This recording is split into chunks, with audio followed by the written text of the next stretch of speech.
Hey, Noel, for the second time. Hey, Robert, how are you? I'm doing all right, thank you. So, to anyone listening to this, we've just had 2 false starts where the recording didn't work. So, And I think let's it's see doing if it this again. works. No, it's all good. It's Okay. all good. Okay, because it says, are you sure? Yeah, it's all good. It's uploading in real time to the cloud. Oh, it's uploading in real time to the cloud. So, so we're definitely getting our bearings because this Yeah. is brand new and we basically texted each other earlier before this episode and said there are going to be a lot of kinks to work out, and that is what's happening right now. But I'm super excited to be here, like really excited to be here because I want to get in the podcast game. And I know Rob wants to get in the podcast game. And I think we both have very interesting stories. And I think we both have very interesting, I think we both have very interesting stories. And I think we both have a lot to say. I always have a lot to say. Rob, you have a lot to say. So. Yeah, it's one of those ones where if you're expecting a high quality podcast, these first few episodes are not going to be high quality. I was going to say, because I can't really see you. You're like blurred. Am I Oh, blurred? really? You're blurred as well a little bit. Okay, So you're we'll very find out. blurred. But it doesn't matter because the podcast is all visual and is all verbal. So it's going to be on Spotify and And it's and funny because we just spent like 20 minutes trying to get our video situation right, and it doesn't matter. so anyway, So, this podcast is called What It Takes, and I think we yeah, came up with the name because um, one, I work in marketing and it sounded quite cool, it even if it does. doesn't mean anything. But I think what I it think it stems means from, something. yeah, kind of. But I think what it will also stem from is the fact that so I'm Robert, chatting over here in England, and Noel's over in Canada, and I came across Noel as have 1.8 million other people because he's a sub 10 hour Ironmaner, now Sub sub 8. 9, Sub 9. now sub 9, but for a long Oh, time. I mean, you're going to talk about this, aren't you? I think yeah. that for a long time you weren't sub 9, and it's been a huge achievement. And I grew up doing, you know, top tier amateur sports up till the age of 18, and any time I've done any challenge, I've kind of thought, okay, what does it take to be the best? And I think when you put 2 people in the same room, that when they jump into something, they kind of go, I'm not interested in being anything other than the best. It can be quite interesting.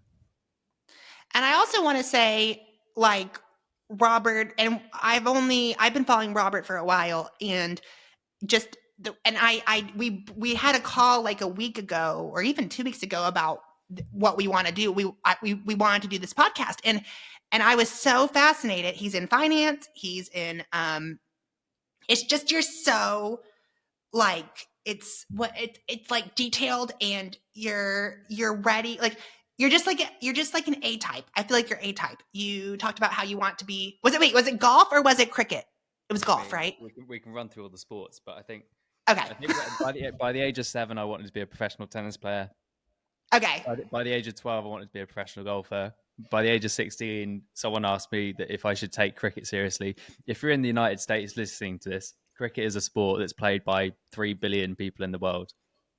Obviously, it's not Really? played much in the sport in the UK. It's not played much in the USA, but it's cricket's a really fun sport. It's quite tedious, but I got okay at that. And then, yeah, pretty much any sport I've ever done, I've kind of thought, hang on, how good can I be at it? I've been very lucky throughout my life where, the tennis squad that I was in as a junior, one of the kids called Billy, he's gone on to become a pro tennis player. He's on the tour. Then I moved into golf. 3 people in the junior squad that I was in were playing for the United Kingdom or England, which is the equivalent of playing, at a elite state level or playing for the United States as an amateur. So it's like big tier positions. And then a few friends have been on to be professional rugby players, professional footballers, professional skiers. I think when you're in that environment, you kind of see how it's achievable, and so it's not kind of guesswork. And so any sport I've ever done, I've kind of thought, how good can I be? How good can I be? And I think that I just drag it across the rest of my life, really. And it shows because you're like a high powered finance person, right? I wouldn't go that far. I do run marketing at a startup in fintech, but yeah, And you live in central London, which is super cool. That's like one of my favorite cities. And the fact that you live like in central London, that's really cool. yeah, I like London. London is not my home, but it's certainly it's a part of home. But you've moved all over the place, haven't you?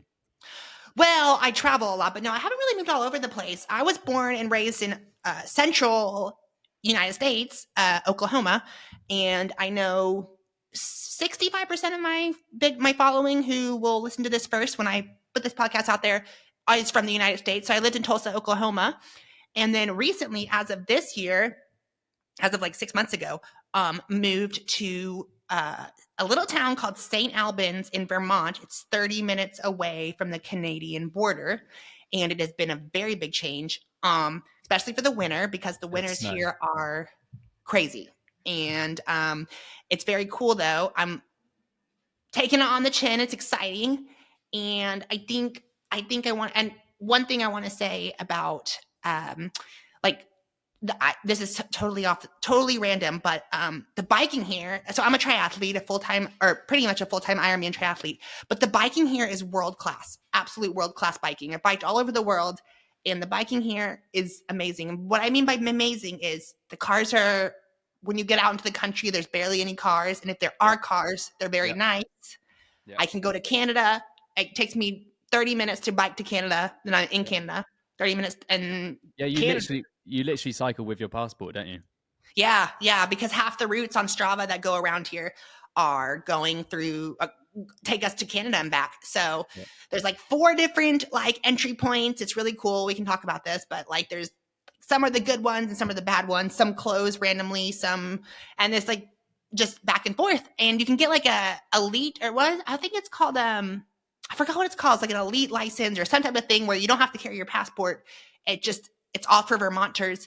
If you cross the border a lot, you can have this little car, and they don't really care. They're just like, here, you can go. So I hope to get one of those. Yeah. But so it's really cool and so I feel like we're like-minded, and even if we're not like-minded, sometimes it's cool to have a podcast with 2 hosts who balance each other out. And I will say my first impression of Rob is he's very analytical, right? Good with numbers. Yeah, you can throw out the compliments now, and we won't talk about it. Because I am not analytical. I'm very left brain, art and stuff, not mathematics or numbers. Yeah, I think when we tried to schedule a phone call for 2 months, and Noel was in Australia training for Ironman, and it just didn't work. It didn't work. But when we finally did talk, it was one of those ones where there's just a dichotomy. There's lots of things I am that you're not, and there's lots of things that you are that I'm not. Mm-hmm. I'm definitely not a sub 9 hour Ironman athlete. I can do 70.3 in 6 hours. So there's lots of different things. You're in the US. You were. I'm over here in England. I'm pretty level-headed. You say yourself you're quite energetic, and you talk a lot, which is the opposite to me. So we'll see. This podcast could be a car crash, but I don't think it will be. So, I don't think it will be either. We'll see where it goes. But how did you even get into triathlon in the first place? Because I didn't come across triathlon until literally only 2 years ago, whereas you found it a while ago. Yeah, I started triathlon. I was actually looking back at some of my old like iPhone albums from like 2015. So I think I started in 2015, and we're now in 2024. I started triathlon out of not having. Well, actually, it sort of came from wanting to lose weight, because I have, and anyone who's now just listening to this, the first batch will probably already know my story, but I had a very bad drug addiction history all through high school and going into college. And what had happened was after years and years of drug abuse, not really doing anything physical, I swam for like 1 year in 8th grade. 1 year in 8th grade as a competitive swimmer, which in 8th grade in America is like 13. Yeah, I think we're the same in the UK and US. We're the same until we reach high school. Yeah. And then Then you call things like sophomore and this stuff that we don't understand in Yes. the UK. Yeah, we go freshman, sophomore, junior, senior, which is a whole. What British people don't understand is, hang on, why is a junior older than the sophomore? Like, this doesn't make any sense. Like, you're either a junior or you're a senior. That is a good question, Rob. That is a really good question. Why is a junior above? Yeah. Why is a junior? Yeah, sophomore should be. It should go freshman, junior, sophomore, senior, but it doesn't. Yeah, and also, but we, you know, what we don't get about you guys is, or what I don't get is what is it?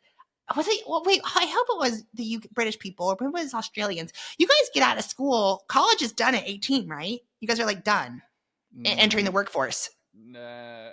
I'm not Or is that sure. Australians? You can leave school at 16 in the UK. 16, that was it. And go to uni at 16. You can go. Well, things may have changed now, but the standard route is you get to the age of 16. You do these things called GCSEs. In fact, I think they've changed. I'm getting older, so I don't know what they're called now. Then there's higher level of education called A levels or baccalaureate. There's like from the age of 16 to 18, you do a different, and then you go on to university, what you guys call college. So like that was it. So you're like done with school and that's what I found fascinating, that they're done with like traditional school at 16, as opposed to us, it takes us till we're 18. Yeah. And then, but I would say, I don't know the percentages, but most people go on and do high school until 18, and then you go on. But there's more and more people who, at the age of 16, you either go and do your own thing or join a technical college. University is now not the only route you can take. Whereas if you go back 10, certainly when I was at university 10 years ago, there was never a thought in my brain of doing anything other than go to university. Whereas today, that big companies will hire you straight out of school, then you have a job for 3 years and you get a degree at the same time. So there's a ton of different options. And then with social media, I mean, we're now getting old compared to some people on TikTok, aren't we, Noel? But we are. And I want to say, though, I would love to hear at some point, I would love to talk about school with you, because that might not be very interesting the way I just mentioned, like the way I just said it. I want to hear about school. But you were really big into school, right? And I think like I'm the complete opposite. I've never had a good experience with school. And I want to say, to touch on what you just said about how I feel like it is becoming a lot less important just nowadays. Like, yeah. I think college is kind of, this is totally my opinion and what I'm seeing, but it feels like college is kind of dying out in terms of how important it is. Like, I know people, myself is one of them, who have made more money than people who went to college and are still paying off student loans. So it's like I know people who went to college and they're very successful people, but they're literally paying off student loans, and like half the time their degrees don't mean anything, and it's just kind of rampant in the US. And so I don't know. I'm hearing. Yeah, it's certainly. So anyone listening to the podcast, we are going to talk about fitness at some point, but this is a really good point, because obviously everyone has this is day-to-day life. I think in the UK we have two very different things. One is the cost of education in the UK is way less than the cost in the US. So if you go to a state university in the US, I think it's going to cost you something along $20,000 to $60,000 a year, I think. Minimum. That's the cost of the entire degree in the UK. So that would cost you for the entire for 3 or 4 years. See, that's insane. So there's that. I mean, in the UK, we still would call that really, really expensive. So there's a difference there. And I think, I did the university thing. College is obviously, I know people who went to college in the States. That's the other thing. I don't know why you guys say we're at school when you talk about college, and we're like, hang on, school is less than 18 years old. Anyway. Oh, yeah, because you guys call it uni too, right? Yes, we call it uni. I mean, that feels like a long time ago now, but yeah. And I will say, we're talking about prices. Yeah, so 20K to 60K is like known as like a cheap college, and then like you guys also get free healthcare. So you guys got free healthcare, and because like anyways, I find that fascinating. So I've been to the UK recently, the last 3 years, multiple times, and I'm fascinated I just love British people. I have a lot of British friends. I'm now on a podcast with a British guy. So I love that country. And that's what I was going to say. It's like you said, education is getting less important, or university is. And I think this is where I've been very lucky. I had a family who we flew around the world a lot. I've lived in numerous different countries. By the age of 2, my parents traveled around the world with me as a baby. So technically I went to all these countries before the age of 2 years old, that Oh, like wow. Singapore and New Zealand. So, and I think some of that sticks around with you when you grow up, that the things that happen to you when you're really young, they're sort of ingrained. So I travel a lot, and there is this, if you go on YouTube and you watch a few of the big million plus YouTube inspirational talkers, they'll say how university is not useful anymore. But if you go to Paraguay, or you go to, I was recently in Indonesia, I was in Tanzania last year, and then you see a different level of poverty and Yeah. people who aren't educated, and then you realize, oh no, it's quite a privileged position to say university is not useful anymore. Because I think if you take a more broader view of, I think I'm not up to date with the facts, but if you say over 1 billion people in the world are not educated, you know, university is obviously a thing that is still incredibly useful depending on where you are. But certainly if you're schooled in London and you have sort of a very good upbringing, you can now jump on TikTok, create a Shopify store, and make a lot of money, and you don't necessarily need. Robert, I love that you said that to me, because you're so right. That is so privileged to say it's not very. You're right. I was in Eton, Kenya um this time last year for a run camp, and Which looks their only amazing. way out of poverty, and it's extreme poverty. They have no electricity, no running water. It's in this mountain town, 8,000 feet elevation up in Kenya, and I was there for a month, and their only way out of that is to run, be a good runner, or be nursing, go to school, Mm. go to nursing Yeah. school, or go to, it was like nursing, or it's like pretty much nursing, or nursing. And you're right. That is so privileged to say that. You're so right. I didn't even I think of mean, that. yeah, That is a lot. That's their way out of there. it is, and I think it's I love it's that a you said similar that. thing where, but it's interesting you say that. Let's go on to doping, because the reason why I want to go into doping is because I was reading something, I don't know who it was by, but it was, if you take I don't know, if you heard of a US athlete or a UK athlete was doping in, say, triathlon. There was a case last year, right, of someone who was Yeah, a doping. big a Big, big big, scandal. big, and I've forgotten American his name. triathlete, But Colin Chartier. yeah. He was my So coach. interesting. I didn't know that. That's Yeah. exclusive. They obviously, we have a huge uproar in the US or the UK when you hear doping. But I read something which was a very nuanced article on how, there's obviously a lot of doping scandals come from Kenya and African Yeah. runners. However, when you take the perspective of, if they know they can dope and they can earn as much money as they need to feed their entire extended family, and they know there's not much recourse, it's a no-brainer, right? If you come from a background where you can all of a sudden run and feed your entire extended family back somewhere that is much less privileged than the UK or the USA, you kind of almost understand why they would dope. And so this was a really interesting. I'll try and find it and leave it in the link in the comments. Yeah, I would love to see it. Because it It just is almost like do or die there. Like, it's like, to get out of this, they have to run. They have to be good at running. I do find that. At the same time, I do think I definitely don't want to there's a lot of Kenyans who aren't doping. Of course. Yeah. I don't know. I'll try and find this article, because it was a completely different perspective than I've ever read before. It's like, okay, if you want to defend doping, how would you go about it? And it was interesting, because it got my brain thinking, because I'm typically on the side of, it should be fair. People should have this same standard of cleanliness and hygiene, and not have drugs, performance enhancing drugs in their body when they're competing. It made you see, instead of black and white, it made you see, okay, there is some gray area. Completely. Like, if you come from, if you have a background, and I think this is whether it's business or whatever, you come across people who do things and you think, but then you realize their background and their childhood and their upbringing, and then you realize, okay, if I had their situation in life, how would I think about things? Right. And I don't think, and I love that we're already, episode 1, guns blazing, we're out on this topic. I love it though, because I don't think there's definitely people who are horrible, but like, these people who dope, I don't think they're genuinely horrible people. I think they all are going through something mentally. Like, not all of them. Like, I know, I would love to see this article, because that's totally like, they're not like, yeah, like, I know Kenyans have a horrible rap right now, and I'm literally wearing, I know you guys can't see, but I'm wearing this Kenyan bracelet right now I because think it was such a special trip. A tech update. I think what I've just got a notification from the platform that we're using saying that even if it looks blurry, it will look good on YouTube, so it should be fine. Okay.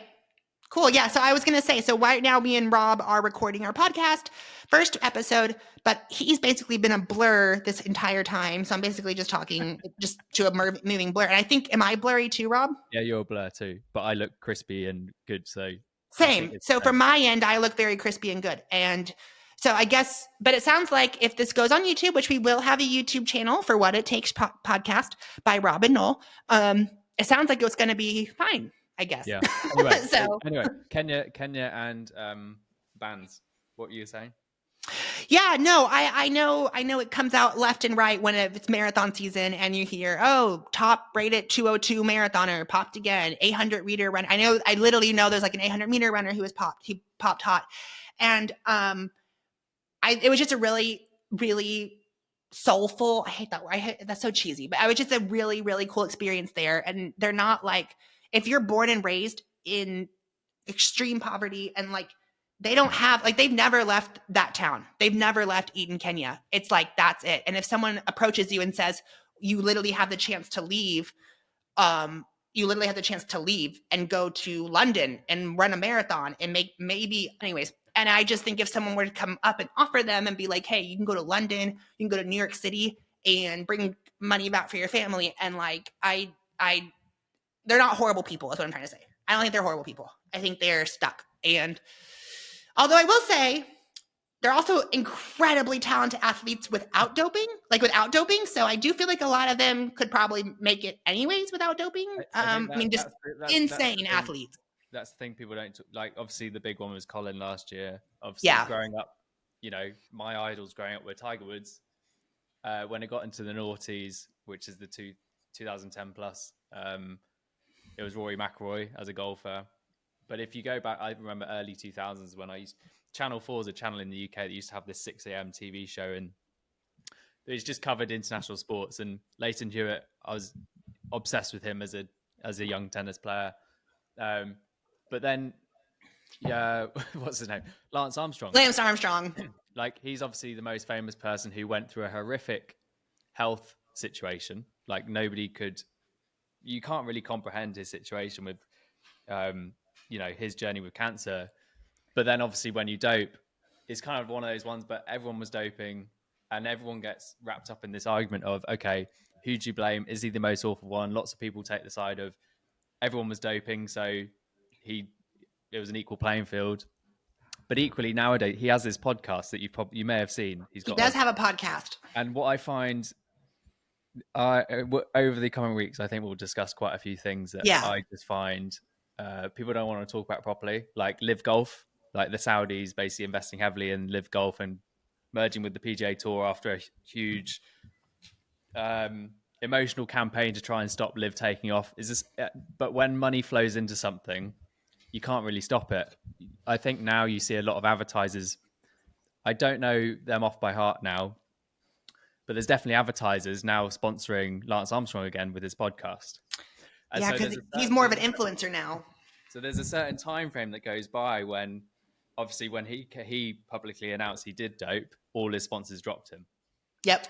But then there's a certain amount of time that goes by, which then sponsors go, he's doing something new. It's cool. It's engaged. And I think his podcast, if nobody's listened to it, go listen to it, because you're literally listening to one of the world's top athletes ever talk about his insights in sports and life, which is fascinating whether you agree with what he did or not. And so go listen to the podcast, check it out.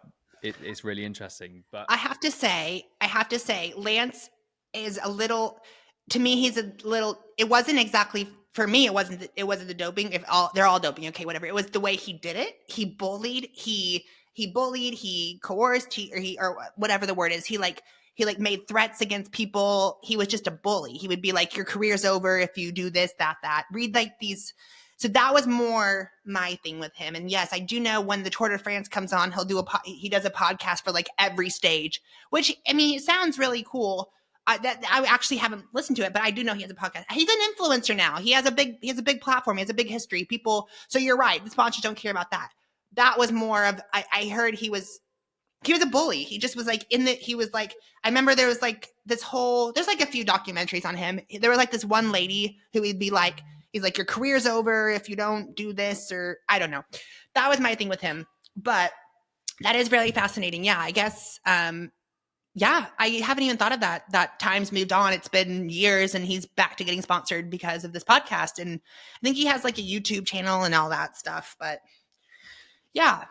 Yeah, time just kind of changes, and when money flows into something, it all kind of flows. Which is, drop a comment down below if you want to respond to that, because I think lots of people have a different view on where sports is going. If you take, you look at triathlon, you obviously have Super League that popped up. I mean, my relationship with triathlon is very, very young. Until November 21, I'd never even thought about triathlon. I've never properly swam. I couldn't do a length in a pool. And then I had this idea of, okay, I wonder if I can do a 70.3. Wasn't even that. Thought, should I do an Ironman? And then I looked it up and I went, no, that's just too I can't run, I can't cycle, and I can't swim. An Ironman seems too crazy. Then I found 70.3. And so this is November 2021. And then, and then I went down the rabbit hole. By January 2022, then I started learning about people like Jan Frodeno and Christian Blumenfeld and Lucy Charles Barkley, and Anne Haug, and all these incredible athletes. But just for everyone's reference point from this podcast, I didn't know who any of these people were until 18 months ago, pretty much, which is kind of crazy, because then I've gone down this rabbit hole of finding Nolan buying a £4,000. It's all of a sudden you're like, oh my gosh, I spent so much money on this shit. So much money. But I go all in, and this is kind of why the podcast is called What It Takes, is because I have no issue going all in if I have a massive challenge, and Noel's broken the one rule of not having the one rule of podcasting. But that's all right. I can keep talking. But yeah, I had this challenge that I set myself was, okay, the biggest physical challenge I thought I could possibly do at the time was a 70.3, because my reference point was, I can't swim. I've never ran properly. I grew up in the Isle of Man for the better part of 12 years. And for those of you who know that place, you'll know Mark Cavendish, Peter Kenyuk, a whole host of international. That's where Mark Cavendish comes from? I didn't know that. And he's called the Manx Missile. That's his nickname, because the Isle of Man, people from the Isle of Man are called Manx. So he's the Manx Missile because he's the fastest sprinter of all time. In debate with Eddie Merckx, but he's equal with Eddie Merckx in terms of Tour de France sprint tour victories. But going back to when I grew up, I can't remember how old Mark Cavendish is now, but he's 40, I think, or give or take. I'm 30 now.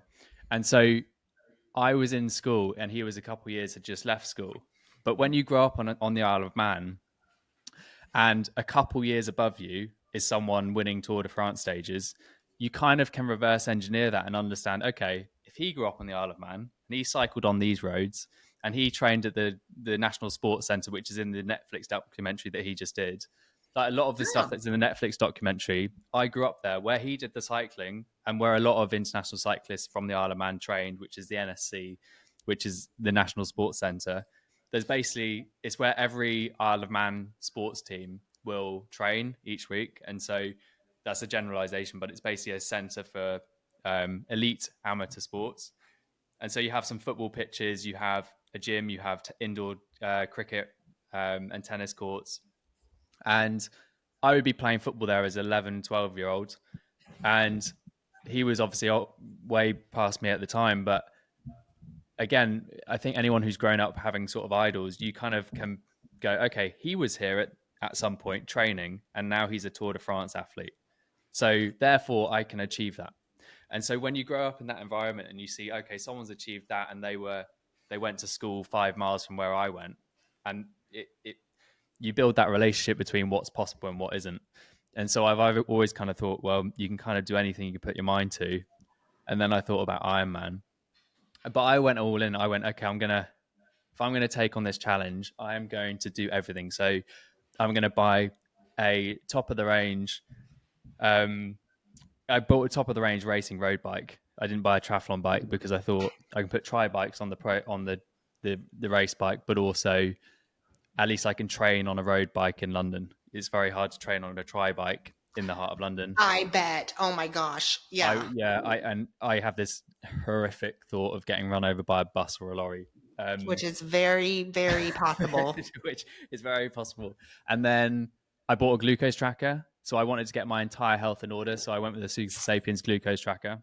See, that's even above the level. I've never even dabbled in the Super Sapiens. Super Sapiens is a glucose monitor. It's very like detailed. Like you have to be really, which is crazy because I was like, I don't even do that, and that means you're all in. I wanted to go all in, and then I realized that if I wanted to make it to my race, which is Weymouth 70.3, which is in the southwest of England, I needed a coach to avoid getting injured, basically, because I was doing 15 hours a week training by myself, kind of messing around. And then I realized, okay, I think once you pay for the Ironman, it's much more serious. So once I paid for it, I realized, okay, maybe I'll get a coach. You're locked in. Yeah. And then I went down the rabbit hole of, okay, how can I find a coach? And that naturally, this is kind of how my brain works, Noel, and anybody listening, is I went, okay, who are the top triathletes in the world? I bet they do coaching.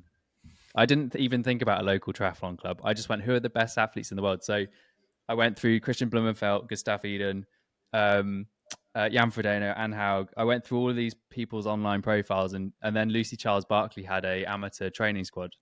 Yep. And so I pinged it, I think it was Reese's email. I pinged Reese's Lucy's other half, and he's one of her coaches. And I just pinged him. He was a pro too. He was a pro triathlete also. Yeah, he's a very distinguished triathlete by himself. I pinged him a note and said, "Hey, you guys do amateur coaching?"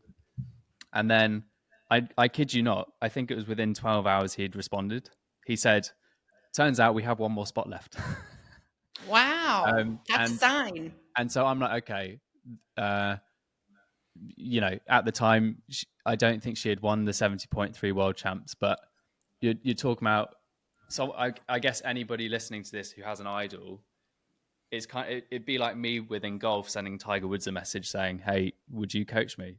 Yeah, that's a good equivalent. Yeah, it kind of and they came back and said, "Yeah, we have Team Charles Barkley," and then a guy called Pascal Blackwell, who was one of the coaches behind the scenes there, was then my coach for 3-4 months, who by himself is a European champion in his age group, triathlete or duathlete. I think he's your current European duathlon champion for his age group. So I went all in and then hired him or he kind of hired me. It's funny when you try and hire a proper coach, they're almost interviewing you. Yeah, because they don't need you. They want to get an athlete that's like gonna work. Yeah, that's a very good thought, because a lot of coaches are like, here, I'll take you. Like, I need money, I need people. But once you get to a certain level of coaching, like, they want to know if they can work with you. Yeah. And it's, I obviously knew this from sports in my earlier life. My cricket coach at the age of 16, so I played international cricket for the Isle of Man. Some people will laugh because they'll think the Isle of Man is not a real country. Can I pause for a second and go back to Isle of Man? Because I recently went to the North wind tunnel in the North Carolina, and the guy there who tests these, anyways, he told me and I'm going to go Google this. I forgot to Google this. I even wrote this down so I don't forget while we're talking about Isle of Man. I wrote this down. There is like this race on the Isle of Man. It's like this crazy bike race, motorbike, not bike, like motorbike time trial race or something. And someone dies every time they have it. They said there's like rock cliffs that people go off of or run into walls or something. Have you seen that? Everything that Noel's just said. If you live in rural America, you're going to think Noel's smoking something because it won't sound real. But if you type in the tourist trophy, otherwise it stood for the TT, it is a pro motorcycle. Yeah, it's a pro. Yeah, it's a pro motorcycle race in the Isle of Man, which is held, I think it's a 36-mile course in the Isle of Man that goes through basically the rolling hills of the Isle of Man and through every little village. It's really hard to describe the Isle of Man, but it's an island which is 30 miles long, 15 miles wide.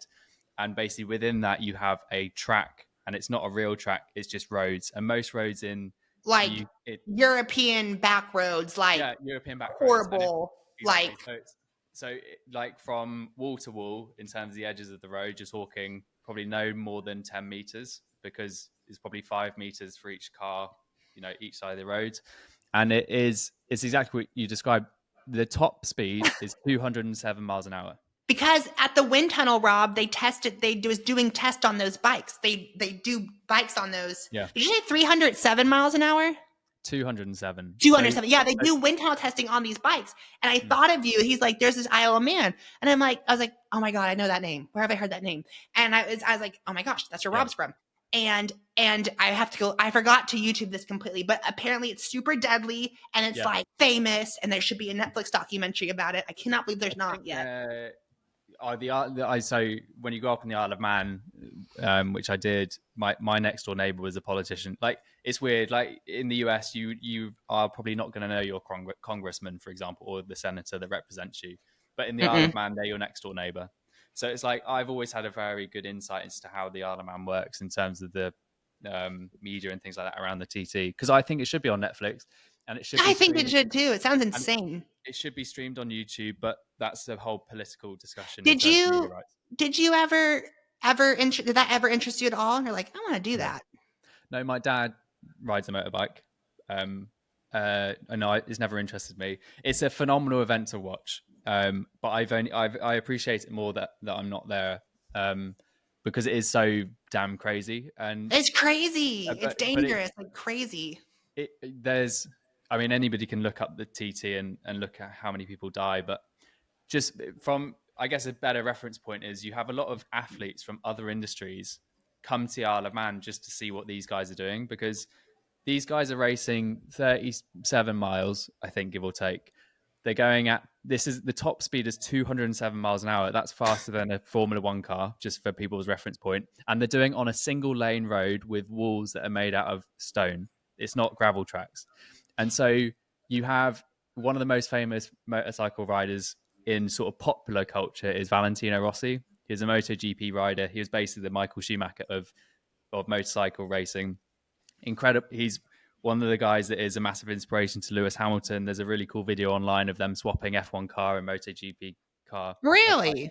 Yeah, it's really cool. But he came to the Isle of Man and went around either in a car or on his MotoGP bike. I forget which one it was. And he just couldn't believe it. He doesn't understand how these guys are alive. Will do it. No, will even do it, because it's so damn dangerous. And I won't glorify some of the crashes because they're horrific. People do die.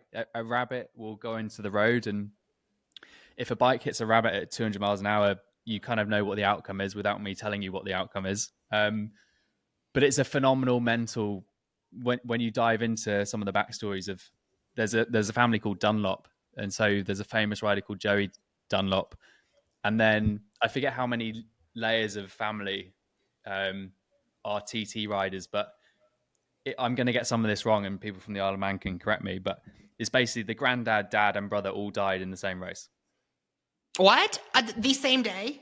No, not in the same day, but it's like, it's almost, this is, people forgive me for this comparison, but you have military families where the granddad and the dad and the son and then the grandson will all go into the military. It's a similar thing where my dad was an Isle of Man TT rider. That's what I'm going to do.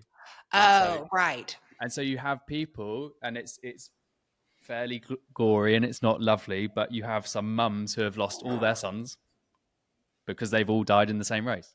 I'm fascinated with this. No, I'm fascinated with this race, seriously, because I was like, it just seems like, I was like, when he was explaining it to me, I was like, how is this not like on Netflix? How is this not like something they would show like worldwide? Like, it's so bizarre because I grew up with two doctors and and we call motorcycles donor cycles because a fender bender kills you. just going super like donor cycles, like organ donation. Like it's just, they're very dangerous. And then on top of that, doing it at like 207 miles an hour, like literally trying to get as aero as possible to make these things go faster. And then picture tiny little European roads.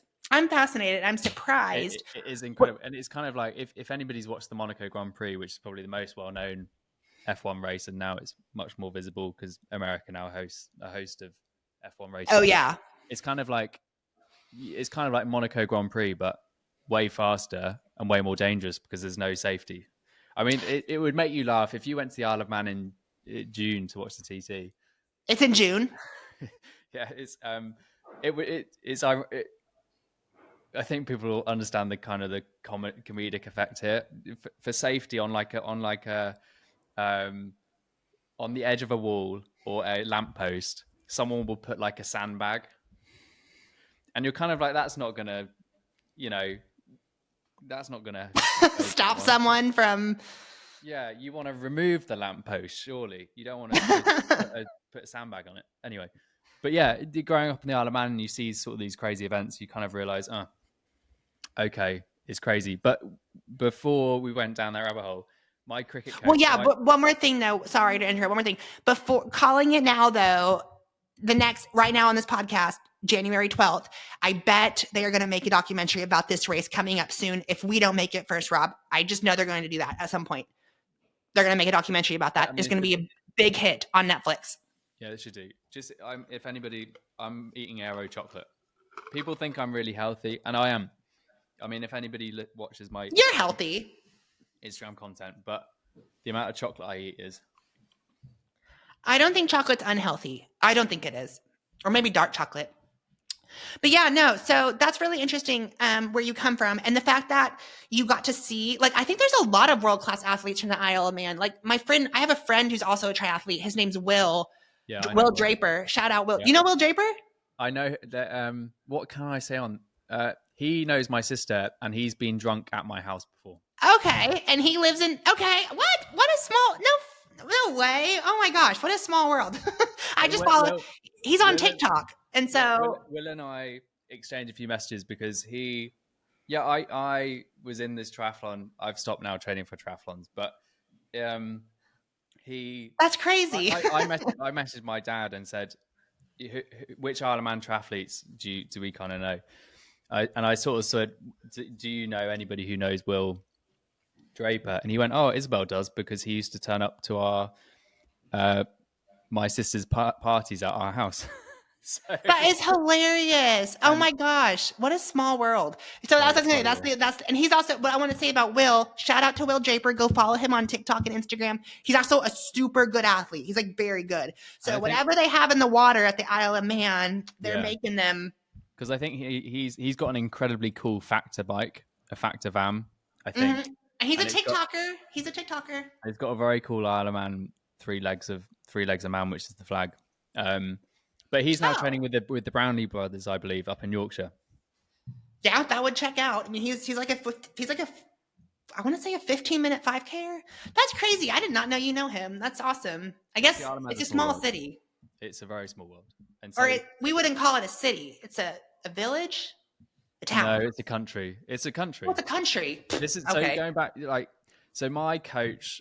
When I played international cricket for the Isle of Man, and my biggest claim to fame is we won the European Championships. Oh. And so Division 2, let me get this very clear. It wasn't Division 1 against England and India and Australia. It was Division 2.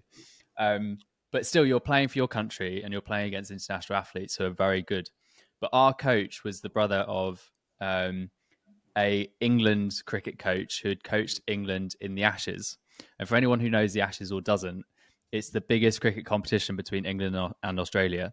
It's the equivalent of a Super Bowl final. It's the equivalent of Champions League final or a World Cup final, whatever it is. England versus Australia in the cricket is one of the biggest events in the whole world. And so my coach at the age of 16, his brother was a coach for England. And so I always got this sense of whatever I was being coached, they're coaching the best cricketers in the world. And so you listen, you kind of really pay attention to what you're being told.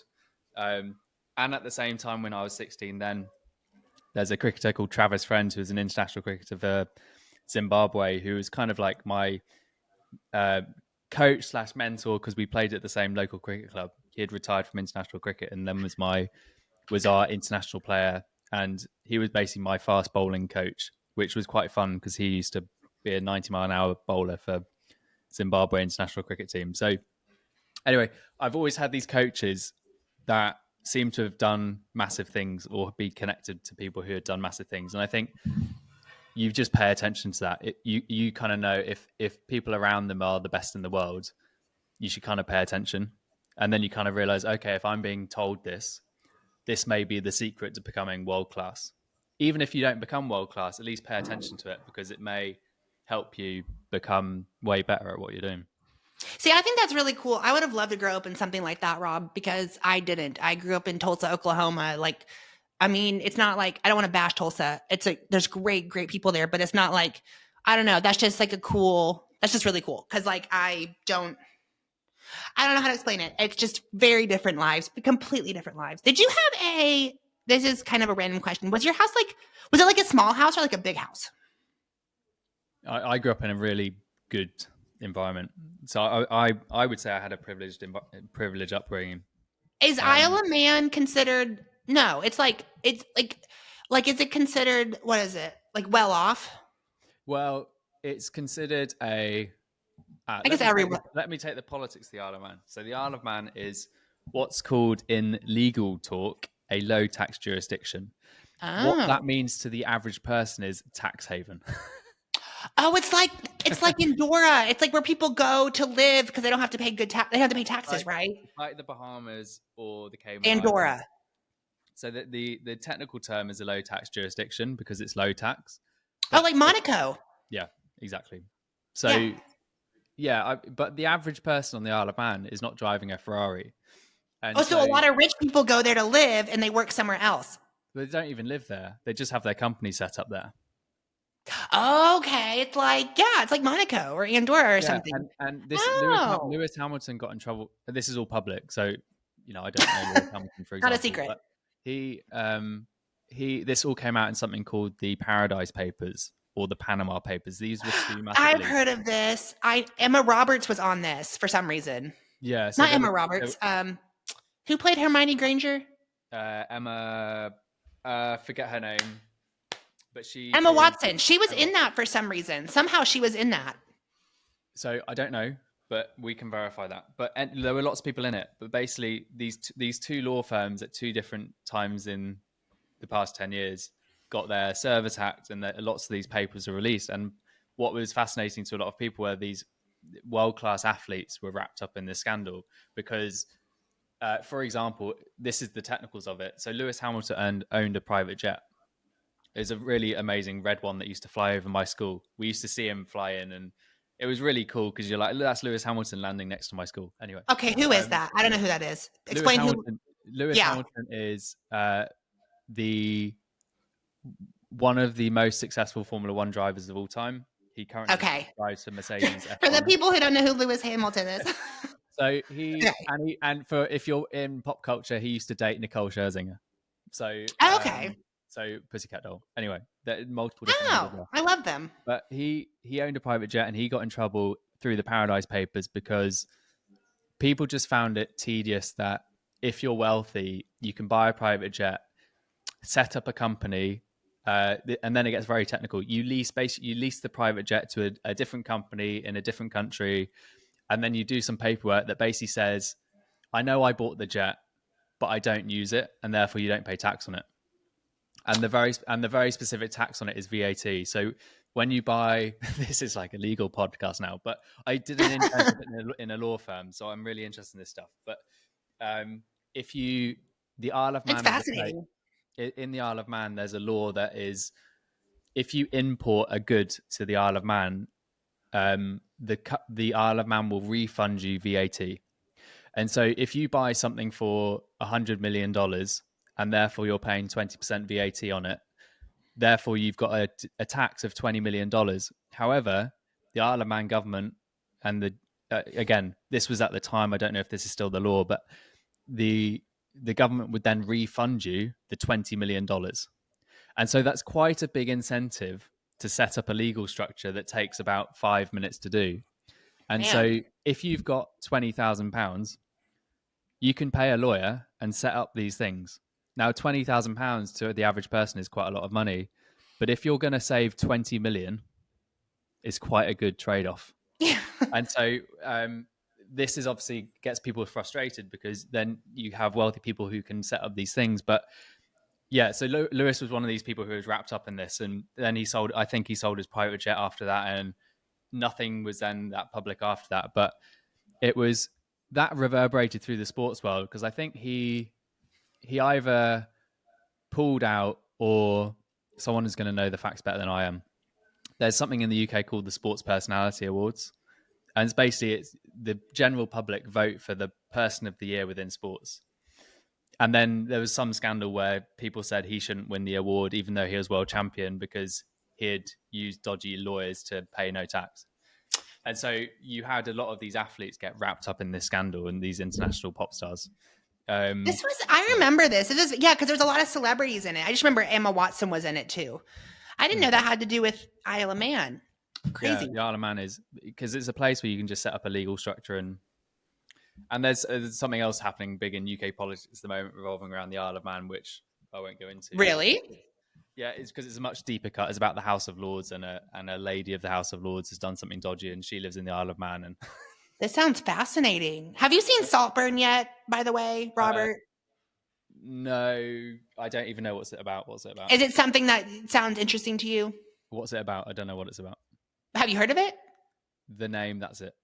Oh, okay. The reason I bring it up because it's a UK. The show is like worldwide right now.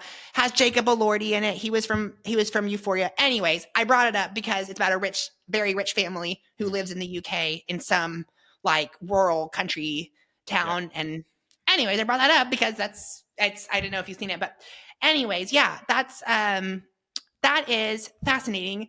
And I had no idea that these Panama Papers, which I remember being viral a long time ago, had anything to do with Isle of Man. Yeah. But I do want to say I would love to visit it at some point and watch that race, the TT. Well, I want to see that. What you should do there is go message Will and go actually cycle in the Isle of Man, because when you actually, I think there's I mean, I grew up with probably 20 or 30 international athletes at an amateur level, and then say 10% of them have turned professional, but a very high standard. But you realize, then I went to university in Scotland, and again, I've been lucky to travel and live around the world. Mm-hmm. You realize how hard it is to do sports in the Isle of Man because the weather is so awful. Right. And you never, it's like typical British coaching is whatever the weather is, you're outside. And so this will be surprising to a lot of people in America because, again, I was lucky enough to live in America for 3 months about a decade ago in Cleveland, Ohio. Shout out to Cleveland, Ohio. In Ohio? You've lived in Ohio? I have, yeah. Okay. I didn't see that coming. That was an interesting time. But I remember it was, I think, 5 to 7 mile an hour wind. And I was playing a lot of golf. And so I remember people at the golf club said, "Oh, it's windy today." And I had to... In Ohio? Yeah, and I had to kind of be very polite and not laugh because windy to me is 40 to 50 mile an hour. I'm from Oklahoma. That's where the wind comes sweeping down the plains. We're not from tornadoes. We would laugh at that too, man. That's not just the Isle of Man thing. We'd be like, "Are you kidding?" No, we get 50, 40 mile an hour winds was like we'd go biking in wind advisories. Like, I totally agree with you. That is embarrassing to go in for 7 miles. I don't know anything about golf, but maybe that affects the ball or something. People say it affects the golf ball, but if you get to a certain level in golf, you realize if you hit the golf ball at a high enough quality, wind won't affect it at a certain low speed. So like people anyway, it's kind of like cycling. If you have the right, I was gonna say wind affects cycling like crazy, and we're out there dying in a headwind. Yeah, and there's a YouTube channel ran by Sigma Sports in the UK. It's a cycling sportswear company, and they've just done a podcast with Tom Pidcock, who's one of the Tour de France cyclists. He's incredible at downhill. He's world champion downhill mountain biking. And again, I don't know all of his successes, but he's an incredible downhill descenter on the bike. And there's some incredible TikTok and Instagram clips of him in the Tour de France, which have gone to tens of millions of people because they can't believe how he corners at 50, 60 miles an hour. But he left a slight comment in this podcast where he said, I might do a 45-kilometer ride and it will take me 45 minutes. Because he's going downhill? No, he's on flat. But this is what I'm talking about. The level of quality. He can do a 45-kilometer cycle in 45 minutes. 1 kilometer a minute? Yeah, but he's obviously in a pack of Tour de France riders. And then if you look at the Tour de France riders' speed, right? They're going at 55, 60 kilometers an hour now. And so to the average person that's riding at 22 kilometers an hour, who 45 kilometers might take them 2.5 hours, he's able to do it in 45 minutes. See, this is I'm very American in kilometers. My brain does not think in kilometers an hour, but I do know the 40K, my best 40K time trial ever is 55 minutes. So that's quick. That's very quick. Yeah, way quicker than what I could do. But anyway, the Isle of Man, the hills are incredibly difficult. You know, there's some Grand Thunder events that take place there, which part of the Wait, is this where Weymouth is? Is that where Ironman 70.3 Weymouth is?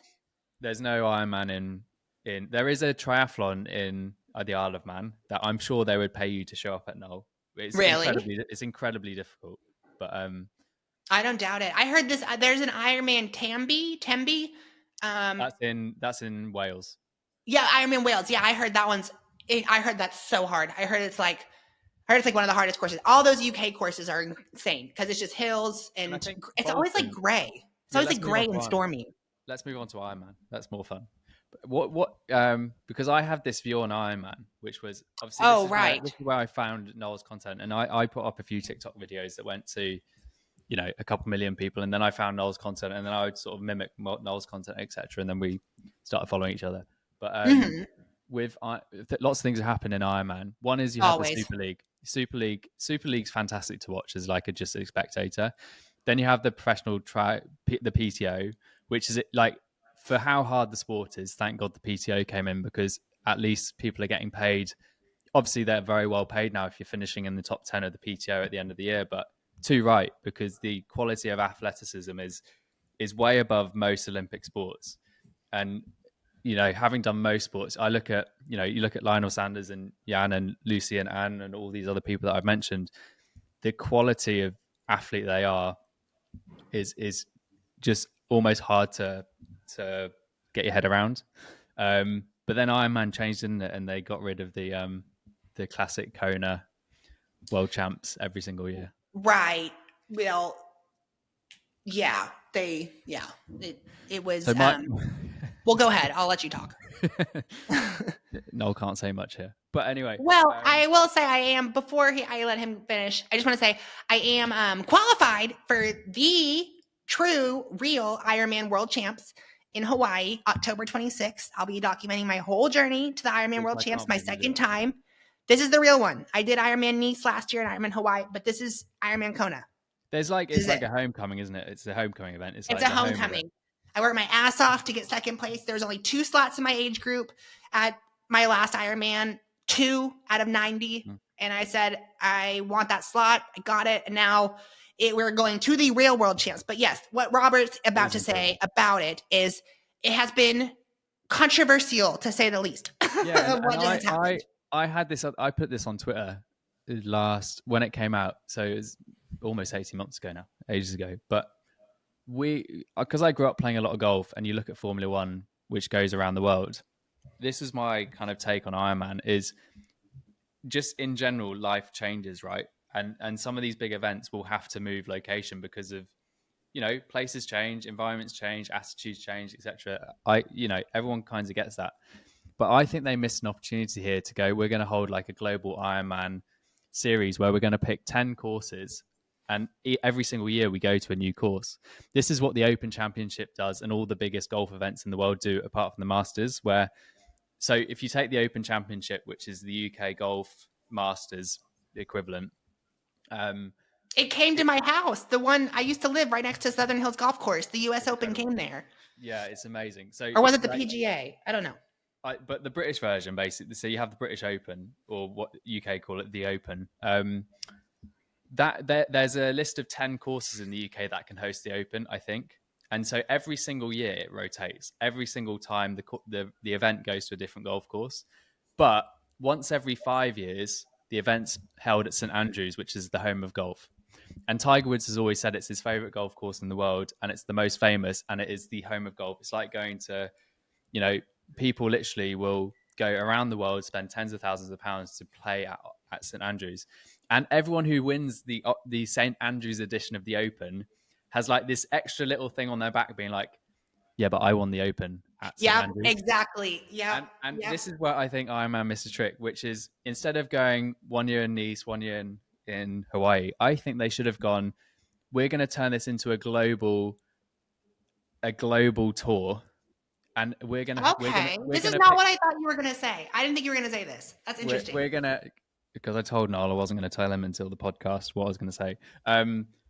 I think they should have picked 5 or 6 courses around the world, call it 10. Across, well, Gustav Eden's got a huge following in Taiwan, for example. Pick a course in Taiwan, pick a course in Australia, Japan, America, Africa, and Europe. yeah, Africa, Europe, and do a global tour. But then once every 5 years, you're in Kona, and I think then it wouldn't have been as polarizing. One, you're going to make Ironman a global spectacle. Hmm. And I know some people will say, yeah, but there's Ironmans around the world. It's not the same having a local Ironman versus the world champs. So I think what Ironman should have done, and they can change it, the leadership there can do whatever they want. I Well, think it would and have they're been, getting a new. And they're getting a new CEO this year. I So didn't know that. So yeah. I just think it would have been an incredible thing if you just learn from other sports that are, nobody thinks it's bad that the Open moves courses every single year. And it's almost more special when you win the St Andrews version because it's like, I did it at St Andrews. And the Well, and same I with, want to. Okay. yeah, Well, I want to no, say something about this. Look, go on, let me just go say on, something. go on. So on the flip side of it, my personal opinion was more like you don't take what is it? You don't take what's a good example of places that you cannot move? What is it? You don't take the The Tour de France out of France. you don't take the Tour de France out of France. You don't take there's like thousands of more. There's like you don't take there's like another good example. I forgot. There's another one, but you don't take Wimbledon out of Yep, yep, Wimbledon. yep. And so I do totally agree with your opinion, but I do think it's more like Hawaii's Hawaii. Ironman Hawaii. If you don't know about Ironman Hawaii, like if you don't know anything about Ironman, everyone knows about the Hawaiian Ironman. If you have no idea what triathlon is, you know there's an Ironman in Hawaii that's brutal and people, it's a 1-day event. And like I grew up without even knowing about triathlon, I heard of Ironman Hawaii. So it was more like, to me, it's like exactly what you just said, but in terms of like, okay, so X person won Ironman World Champs Nice, but I won Kona. I won Ironman Hawaii. It's like, yeah, you did great. But I don't know. And I know in it's a deep history in our sport, long distance Ironman triathlon, that's where it was invented. That's where but I do agree that it would be cool. I do see what you're saying. I think it would be cool also. I don't know. That's kind of my opinion. Yeah, everyone's got an opinion on this because it's such a big decision. I just think they could have turned it It was into very controversial. but it wouldn't have been as controversial if they went, do you know what? Our event is just too big for Hawaii now. It's, the course isn't set up right. For example, That is another thing. there's a lot of talk around Formula One moving from Monaco because the cars are too big now. And so the cars can't really fit on the road. But then lots Yeah. of people have said, obviously, like if you don't have Monaco, you don't have Formula One. So Yeah. people have that emotional response to it, which I kind of agree because Monaco is kind of like the one event that if you're into F1, you just love tuning in because you don't know who's going to show up there. Okay, then what? Hold on, I'm a little confused. I do know that F1's like Monaco. That's like Monaco and F1 are like. But then what's this F1 thing they had in Vegas just a few weeks ago? That's just one of the races, part of the Formula One calendar. So Formula One is a series of, I think it's now 24 races around the world. Oh, but they want to take it completely out of Monaco. Purely because I think there's some commercial disagreement However, that like behind the scenes, I think there's a commercial disagreement. Formula One, how Formula One works, as far as I'm aware, is countries will pay Formula One a license fee to be able to use the Formula One brand and host a race in their country, and the fee is something like, please someone fact check me on this, it's something like $50 million to host Formula One in your country. And that's how Formula One makes a lot of money, is because Brazil will go to Formula One and say, we want to host a Formula One race, and Formula One go, it's going to cost you $50 million to pay us. And so Monaco have always hosted Formula One, and I think there's a commercial disagreement where Formula One want Monaco, which is a crown dependency, like it's an independent country, it's run by a king. It's another Prince, tax-free sorry. place. Yeah, it's run by the Prince of Monaco. They, I guess, are saying we're not going to pay any more than what we're currently paying. But secondly, Formula One want them to upgrade the course, and they want to have the Monegasque people pay for upgrading the local infrastructure. Whereas the local Monegasque people, I think, have said, no, we're just going to keep it how it is. And so then you're locked in a disagreement between should Monaco change it all? If it's not going to tweak its course, you've got to remove it from the calendar because the cars are too quick and too big now for the roads. It's like outgrowing the city. It's outgrown it. As far as I've done an awful job of describing that, but I think that's kind of the disagreement. There's a commercial disagreement, but also the cars are getting so fast and big that it's almost too dangerous to host at Monaco. But are F1 cars getting bigger? Yeah, they're a lot bigger. They're like 5 meters long now, I think. Are they getting bigger because they have like bigger engines? Or I would think, wasn't the idea to make it more, I thought they're trying to get faster, not bigger. Most of I'm not an engineer, but I think a lot of the increase in length of the cars is down to the safety features involved now. So it's safer to have a bigger car when you crash. Like there's a bigger crumple zone at the front, so there's a bigger nose that crumples. That makes sense. If you look at the really old cars versus the new ones, you realize lots of protection versus no protection. Okay, I was just in a wind tunnel and like I'm so fascinated. I love F. Like they talked about all these F1 cars that come in there, and it's like the craziest little. We can talk hours about this, but like the craziest little thing matters. Like they were like saying, why is this drag different? As like, what did you do that? It was literally the reason it was like 1/10 of a second slower is because they put a decal. Instead of the decal here, they put the decal here, and it was like a little sticker. And I was like, what it takes to become the best in the world in Formula One. Yeah. I was just shocked. I was like a little sticker. That's what made the difference of like winning and losing. Yeah. And so the fact that I didn't know they're making these cars bigger, that's a lot of engineering. That's crazy because they spend. What you've said is 100% correct as well. So I think most of the increase in the size of the car is down to safety. However, there's a large part of aerodynamics. Yeah. And so the cars have got bigger. Like if you're really into F1, if you're really bored of this, you can turn the podcast off right now. But if you're really into it, the side pods, which are the side of the F1 cars, are all designed around some of the internals of the engine and the internal wiring and all that stuff. But a lot of it's down to airflow. And so you're trying to build these cars wide for the sole purpose of driving airflow where you want it to go, because airflow determines downforce, which determines how fast you can go in a straight line and how fast you can corner, which is kind of like you in a wind tunnel trying to tune your TT bike position, isn't it? Yeah, the wind tunnel I was in was 600 an hour. The wind tunnel, which is like, it was right across the parking lot for Formula One and NASCAR, was $3,000 an hour for them to use, which to them is like nothing, but $3,000 an hour. Did you get sponsored? Were you sponsored? I was sponsored for my wind tunnel. Yeah, I would say I would go back. I would argue that it probably wouldn't.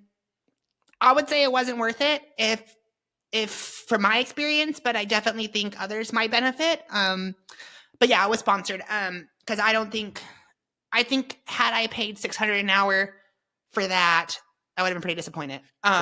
When I went down this rabbit hole of buying things to improve my speed, one is you realize so I always compare myself to the top male athlete in the sport. It's a really bad trait, but I always do it. So I compare myself to Tiger Woods. I compare myself to Christian Blumenfeld, even though there's no comparison whatsoever. But Yeah. when I just kind of go, Whatever motivates you. if I gave Christian Blumenfeld the worst bike ever, it's all relative. Would he still beat me? Yes or no? And the answer is yes. And so, Yes, but I will say, okay, but there's a you maybe, but I was always thinking this is a good point. Like you can definitely buy speed, like 100%. Like Yep. you could put Christian Blumenfeld on absolutely horrible equipment, and he will not beat another world class athlete. For sure. Yeah, at that level. But if you're an amateur thinking, do I spend £12,000 on a Canyon Air Road or a Canyon TT bike because it's going to make you 30 seconds quicker Oh, per 20 minutes, I would right. say just do a few more spinning sessions a week. Yeah, right. Yes, you can. I've done this sport for 10 years now. I've seen $16,000 bikes being passed by Which you 20. you have a $16,000 bike. I Don't you? do, and I've seen $1,000s bikes being passed by like $200 clunkers. It's Now, not really at a certain level. It's not the bike; it's the engine. So when I was considering buying a TT bike, I couldn't stomach the cost. yeah, And so for anyone thinking of buying a bike, you can either buy it outright in cash, but what most people in their lives do is they put it on credit, and they'll pay it off over 12 payments or 24 or 36. It's a oh shed load really? of money. Yeah, People do that? yeah. My question was, what did you do? Not that. I didn't do that. I got my most recent. So I've had 4 top of the line bikes, GT bikes in my career, and all of them I bought except this most recent one was sponsored. But this most recent Amazing. one with all the components and the bike itself and the wheel, like full race setup is like $22,000. And who gave you this bike? Who sponsored the bike? I'm sponsored by Psychologic in Arizona, my bike fit sponsor. The reason I went from a 450 bike split to a 431. Amazing work from Porik at Psychologic in Scottsdale, Arizona, and I'm sponsored by Evolve Aero Wheels. Go check them out. Go check them both out. Fantastic, really smart minds in the cycling community. And but the Canyon, I wasn't sponsored. I bought that thing. But I know I've never done. I didn't know you could do. I honestly, this is the first time hearing about how you can do financing. I didn't know you could do that. I mean, I did not know you could do that. This will be country dependent, but you could, for giant bikes, you can buy. Again, this may not be the same in the US, but certainly a lot of people will split their payments on a big bike because it costs a lot of money. Like Right. the average. I'll try and dig this clip up somewhere or this article, but the average person can't find $500 in their bank account. So if you also consider the average person might go and decide to do an Ironman or a triathlon, to then find $6,000, which is, I think $6,000 is probably the average TT bike cost if you translate it across into pounds. Like 6. That's like middle of the range. There's like top end and then middle of the range, like average. Yeah, 6,000. And then also at the same time, the race entries are super expensive. You still need a wetsuit. You still need running shoes. You still need a tri-suit. You still need blah, blah, blah, blah, blah, blah, blah. To even get through the race, you need like X, Y, and Z. So yeah, it's a really expensive sport. And I feel like the bike is important, but I know what you're saying. Yeah, your aerobic fitness is way more important. But if you want, and we can totally do a whole episode on that, which I'd love to do. We should write these down. Yeah, we can do that, because I mean, it depends on your level. But if you're going into something like what does it take for me to achieve the best I can possibly do the fitness work, and then the bike should be the magic little sweetener on top, or the shoes. I mean, the biggest bang for your buck. I haven't ran for decades. Like, I've only really got into running properly the past 2 years. Carbon plated shoes. I'm not big into fads. Like, I run marketing as a job. Like, I run a marketing team, but and I position brands and all this stuff. And I don't buy into marketing because I do it as a job. So I know what people are, every year Specialized will release a new bike, and then Canyon will do the same. Yeah. And they'll all use data points. And you're just kind of like, well, they're just picking specific data points to sell the bike to you. And so you got to kind of cast away the marketing. But, the carbon plated shoes, and there's a few studies on this as well. I'll try and find this one as well. But I read a study into the carbon plated shoes, and I won't name the brand names that didn't do very well in that test, but the Alpha Flies on this this academic test into do carbon shoes make a difference, the Nike Alpha Flies were phenomenal in terms of performance. Yeah. And just when I've worn them, not the Alpha Flies, but the other Nike carbon plated shoes, The Vaporflies. I forget which ones I've got. I've got There's Zoom Flies Alpha at the and moment. Vapor. The Vapor the Fly is the one I did my marathon in. What are you about to say? Are you going to say something bad? No, they're phenomenal. Like, Okay. I was going to say, yeah, they're really good shoes. they genuinely propel you forwards. Yep, they do. But you also have to learn how to run properly. You have to learn how to lean forwards and have your hips moving forwards and all that stuff. That's right. And look, there's it's so interesting that you like. I want to say a quick story. I spent a one year in one of my races. It was it was an Olympic distance triathlon, and I had the best bike. I had a really good bike. I had a really good wetsuit. I had blah blah blah blah, all this stuff, really good shoes. And I got to the run, and it was only a 10K run, and I destroyed my feet. And you know what it came down to? I spent $10,000 on a bike. I had like $300 pair of shoes, but the socks I was wearing, the socks were complete shit, horrible socks. And my feet were bloody and ripped up. And I was like, that was a $10 mistake. I could have just gotten or $20 mistake. I could have gotten like $20 actual running socks. And that's what ruined it. So it's just, I don't know. There's just I always go back to that story. It's like the best purchase is the thing that you don't remember. Even though I've just said I don't really listen to marketing, I was watching Lionel Sanders, one of his YouTube videos, and he talked about Lululemon socks. Now, I'm someone who wears a lot of Lululemon, but I always buy it on sale. So, like $100 t-shirts. Yeah, so I don't buy the t-shirts because I wear a lot of t-shirts like this one, but I don't spend $100 on them. But just a really expensive company. But the one thing Lionel Sanders said was the Lululemon socks are phenomenal. And then I bought some Lululemon running socks, and they are phenomenal. They are. I was going to say, did he lie? Are they good? He didn't lie. They are genuinely really, really good. So if you're in the market for socks, go to Lululemon, and their socks are currently 50% off, £4 each. Are those socks for running or just socks for No, they're running socks. They're running socks. Yes. Okay. Socks. Interesting. Actually, I'm in the market for new running socks. No, I'm not. I literally bought 5 pairs of. I went on to Lululemon and bought 6 pairs of running socks. 5 were one type and 1 were another type. And also, Win Republic has super good running socks and cycling socks. So, Rob, is this your first podcast you've ever been on, or have you been on one as a guest or something? This is the first podcast I've ever done. Yes. Oh, I just want to say, because it goes so fast, doesn't it? And it does go really fast. It goes fast, and I think this is our pilot. Wait, this part's recording, right? This is all recorded. Yeah. Yeah, I want it to record. I want this part on it. I just want to say this is our pilot episode of What It Takes podcast by Rob and Noel, and I am genuinely very, very impressed how fast that went. I think my goal for this podcast is to be back in the podcast sphere. I've been on a podcast. I used to have a podcast, and I love Rob's take. I love that I'm American and you're British and our accents are completely different. I think that's so cool. So anyways, I hope you guys enjoyed that. I have no goal whatsoever about this podcast. I just want to talk a load of rubbish and plug my newsletter. And that link is in the bio. Every single Sunday, I talk about some wacky health and fitness tip. So whether you're interested in ATP or what resveratrol does to your body or how to run faster by breathing through your nose, that type of content I talk about. Yes, everyone subscribe to Rob's newsletter and follow him on Instagram and TikTok and follow our new podcast on YouTube. You can follow me on Instagram, TikTok, all the socials, YouTube. And this is What It Takes podcast, and it will be weekly. And we have a lot of fun stuff coming up. And maybe we'll have some guests. Yeah, we need some guests.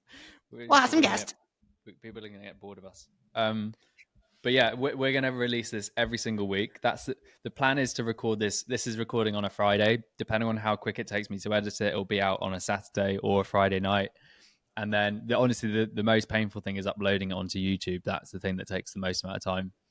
And then, yeah, you can follow Noel's dolphin videos. And if you don't know what I mean, go to Noel's TikTok. account. And leave comments, questions, concerns, tips, advice, anything, and we'll get to them. Well, we reserve the right to not reply in case there's absolute rubbish. But, that too. And I think this will be streaming on all platforms, correct? Any listening platforms? Apple Podcast, Spotify? Definitely Spotify. That's the easiest UX and UI for me to use. Then Apple Music. I find Apple extremely painful to listen to podcasts on. It's really hard to find stuff, but it'll be on Apple, YouTube. There'll be tons of clips on TikTok. The What It Takes podcast is the handle. The link's in the bio. And we'll see how long it takes for us to run out of things to talk about. And give us a rate and review. Leave a comment. Subscribe. Like, comment. Yeah, like, comment, subscribe. And thank you guys for tuning in. Thanks, guys. Bye. Bye, Noel. Bye, Rob.